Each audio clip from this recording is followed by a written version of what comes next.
Yesus juga datang untuk mati bagi orang berdosa, termasuk bagi anak-anak. Yesus mengilustrasikan kepeduliannya terhadap mereka dengan perumpamaan tentang domba yang hilang.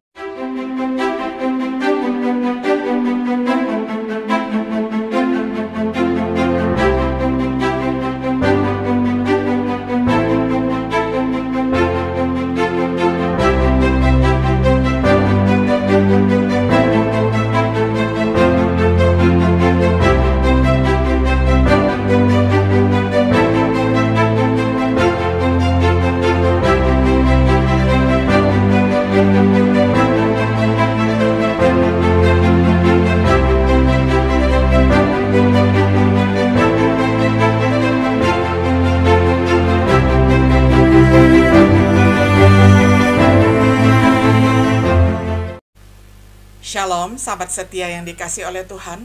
Sungguh senang kita dapat berjumpa kembali di dalam acara Renungan Sahabat Setia. Pada hari ini kita tiba pada episode yang ke-60 di dalam serial pembahasan Kitab Matius dengan tema Yesus dan Anak-anak. Kita akan baca bersama firman Tuhan dari Matius 18 ayat pertama hingga ayat yang ke-14. Saya bacakan untuk kita semuanya. Pada waktu itu datanglah murid-murid itu kepada Yesus dan bertanya, "Siapakah yang terbesar dalam kerajaan surga?"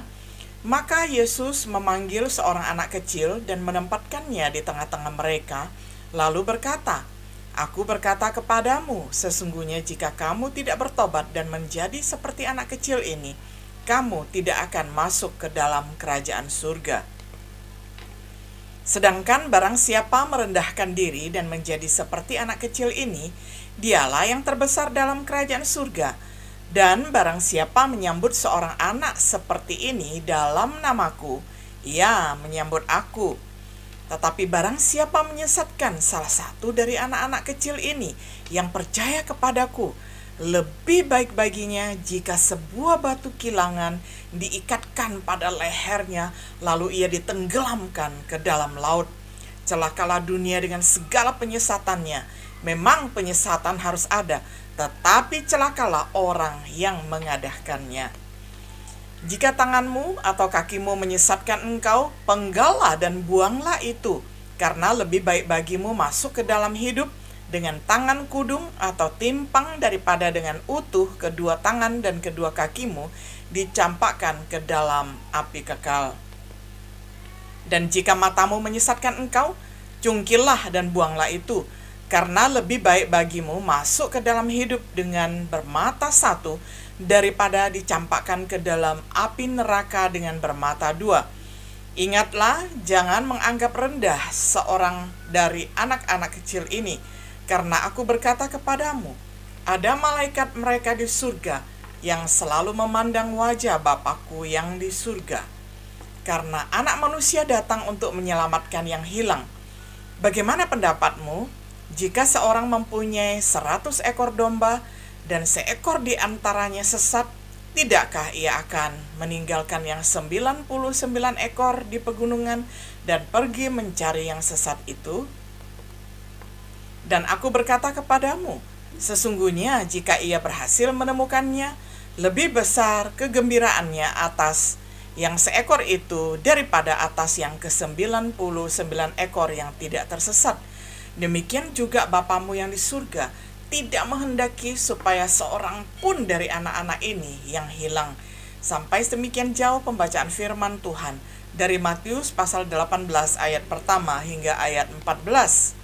Sahabat setia yang dikasih oleh Tuhan, salah satu adegan yang lebih menyentuh dan menawan selama kehidupan Yesus adalah ketika dia menggunakan seorang anak kecil untuk mengajar beberapa pelajaran kepada murid-muridnya. Kita bisa perhatikan di dalam Matius 18 ayat 1-14. Bagi semua orang yang akan menjadi murid Yesus yang sejati, ada harga pelajaran yang bisa dipetik dari bagian ini. Hal pertama yang diajarkan kepada kita adalah pentingnya pertobatan. Kita bisa baca kembali di dalam ayat pertama sampai ayat yang keempat. Tanpa pertobatan tidak ada keselamatan. Kecuali kamu bertobat, kata Yesus, kamu sama sekali tidak akan memasuki kerajaan surga. Tanpa pertobatan, kita tidak dapat menghapus dosa-dosa kita. Kisah Para Rasul 3 ayat 19. Dan kita tidak akan menikmati saat-saat penyegaran dari Tuhan. Kisah Para Rasul ayat 3 sampai 19. Perhatikan bahwa proses pertobatan bersifat pasti, bersifat pasif, yakni dengan kata diubah, yaitu adalah sesuatu yang harus kita izinkan untuk dilakukan kepada kita. Itu dimulai ketika kita dengan iman tunduk kepada pekerjaan Tuhan, yaitu dalam baptisan, kemudian di mana dengan belas kasihan Tuhan kita mengalami regenerasi ataupun pembaruan menurut Titus 3 ayat yang kelima. Itu berlanjut saat kita menjalani kehidupan Kristen. Tuhan melanjutkan pekerjaannya di dalam kehidupan kita. Ayat-ayatnya bisa kita baca di dalam Filipi 1 ayat 6, Filipi pasal 2 ayat 12 sampai 13. Dia akan melakukannya sampai kedatangan Tuhan, yakni 1 Tesalonika 5 ayat 23 sampai 24. Sudahkah kita tunduk pada pekerjaan Tuhan di dalam hidup kita agar benar-benar kita bertobat? Karena ada Allah Roh Kudus yang bekerja di dalam hati kita, maka sesungguhnya pertobatan itu adalah aktif pekerjaan Allah dan kita yang tunduk kepada pekerjaan tersebut. Karena segala hasil jeripaya kita di dunia ini itu bukan karena kuat dan kekuatan kita, bukan karena keperkasaan kita, tetapi semata-mata keselamatan yang kita alami adalah hasil karunia dari Tuhan Yesus. Pertobatan yang melibatkan kerendahan hati anak. Ini adalah perhatian Yesus di dalam Matius 18 ayat 4.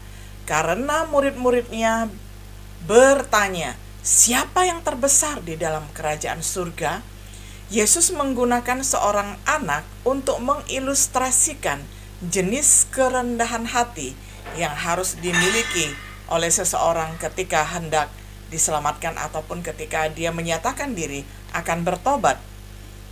Paulus kemudian menggunakan Yesus sebagai teladan kerendahan hati. Bisa dibaca di dalam Filipi 2 ayat 3 sampai 5. Mereka yang tunduk kepada pekerjaan Tuhan di dalam hidup mereka akan menghasilkan jenis kerendahan hati yang diperlukan untuk keselamatan. Kolose 3 ayat 1 sampai 13. Hal berikutnya yang kita pelajari dari bagian ini adalah bagian yang kedua, dosa menjadi batu sandungan, terdapat di dalam ayat 5 sampai 7. Siapakah anak-anak yang dimaksud ini? Beberapa orang berpikir Yesus menggunakan anak kecil untuk menjelaskan maksud kerendahan hati dan sekarang membahas murid-murid dewasanya. Tetapi kata Yunani untuk anak bisa merujuk ke anak yang berumur 12 tahun. Bisa juga kita bandingkan dengan Markus 5 ayat 39 sampai 42. Yesus sedang membicarakan anak-anak yang cukup besar untuk percaya, cukup tua untuk berbuat dosa. Matius 18 ayat yang ke-6. Risikonya menyebabkan anak-anak tersesat. Lebih baik mati dengan cara ditenggelamkan.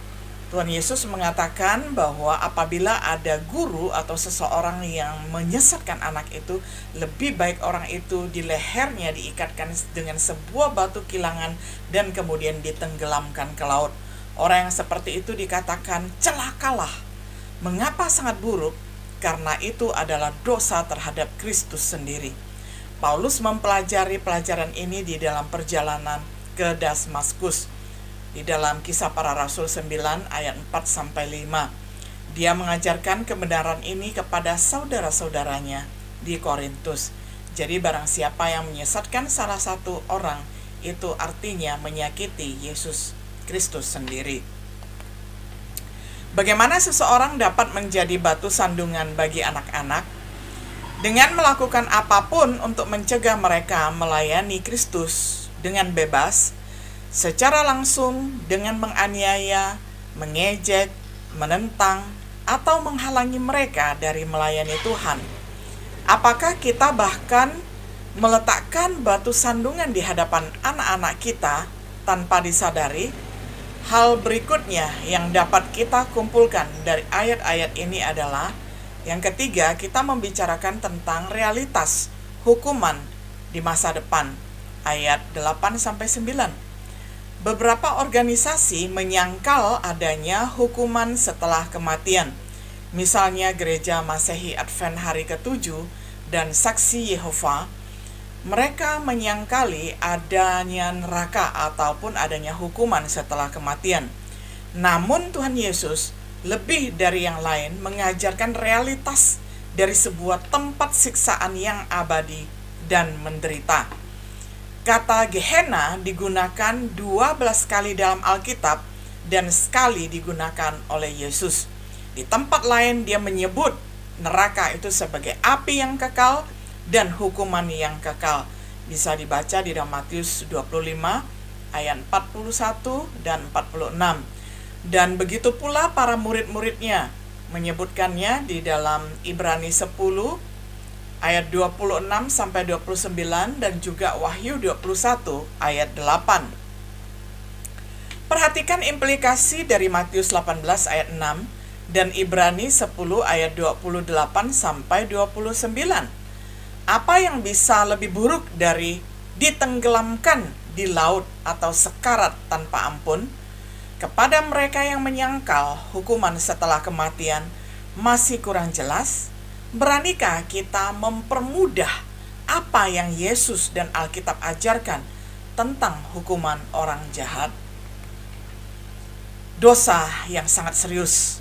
Mari kita menghapus apapun yang kita sukai jika itu menyebabkan kita berdosa. Yesus menggunakan hiperbola tentu saja untuk lebih baik mencungkil satu mata daripada seluruh tubuh dicampakkan ke dalam neraka. Dosa itu adalah bagaikan kanker. Terkadang operasi radikal adalah satu-satunya cara agar seluruh anggota yang lain selamat. Akhirnya kita diajarkan di bagian ini tentang yang keempat, kehebatan anak-anak Allah, terdapat di ayat yang ke-10 sampai ayat yang ke-14. Ada malaikat mereka di surga yang selalu memandang wajah Bapakku yang di surga. Apa yang mungkin tertulis di sini, orang hanya bisa berspekulasi. Banyak orang berpikir ini menunjuk kepada malaikat pelindung seperti yang dikatakan di dalam Mazmur 91 ayat 9-12. Kita tahu bahwa malaikat adalah roh yang melayani, yang diutus untuk melayani mereka yang akan mewarisi keselamatan. Ibrani 1 ayat yang ke-14. Teks kita berbicara tentang kehadiran malaikat di hadapan Tuhan, yang menurut sebagian orang mengacu pada kesiapan mereka untuk melaksanakan keinginan Bapa. Setidaknya kita tahu ada sukacita di hadapan mereka, di hadapan malaikat, ketika satu orang berdosa bertobat di dunia ini. Mereka bersorak-sorai di surga. Apakah mereka tidak akan kecewa ketika salah satu dari anak-anak Tuhan berdosa atau dibuat tersandung? Kedekatan mereka dengan Tuhan di surga menunjukkan kehormatan Tuhan memiliki anak-anak yang percaya kepadanya.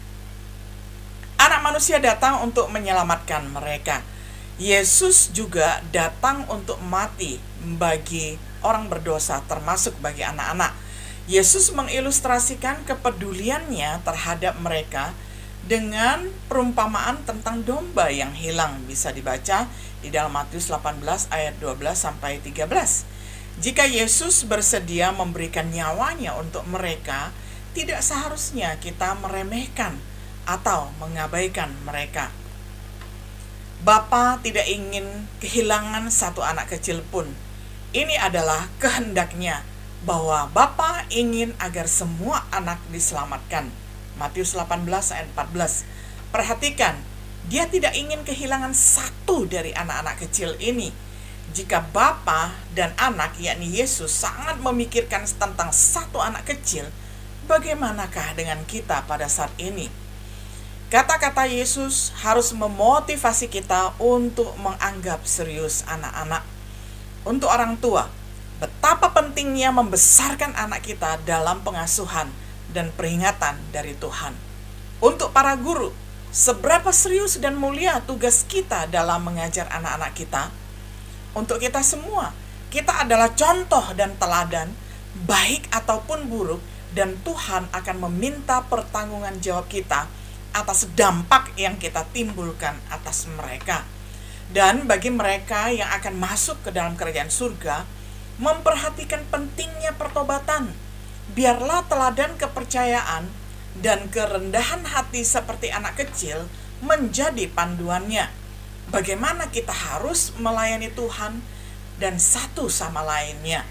Sudahkah kita merendahkan diri dalam kepatuhan pada Injil Yesus Kristus? Sahabat setia yang dikasihi oleh Tuhan, kita bersyukur bahwa kita pernah menjadi anak-anak dan kita sudah melalui masa kanak-kanak kita. Tetapi sering sekali secara rohani kita tidak seperti tubuh kita. Tubuh kita sudah dewasa tetapi rohaninya masih kanak-kanak. Yang Tuhan inginkan adalah kita dewasa namun memiliki jiwa dan kepercayaan seperti anak-anak yang percaya sepenuhnya kepada Tuhan, yang tidak mempunyai pikiran-pikiran yang jahat. Anak-anak begitu murni. Tuhan sangat mengasihi anak-anak, dan biarlah setiap diri kita mau melayani anak-anak di rumah kita, di lingkungan kita, dimanapun kita dapat menemukan seorang anak. Biarlah kita dapat membawa dan menuntun anak itu datang kepada Tuhan Yesus Kristus sebagai Tuhan dan Raja di dalam hidup mereka. Kiranya Tuhan memberkati kita semuanya. Shalom.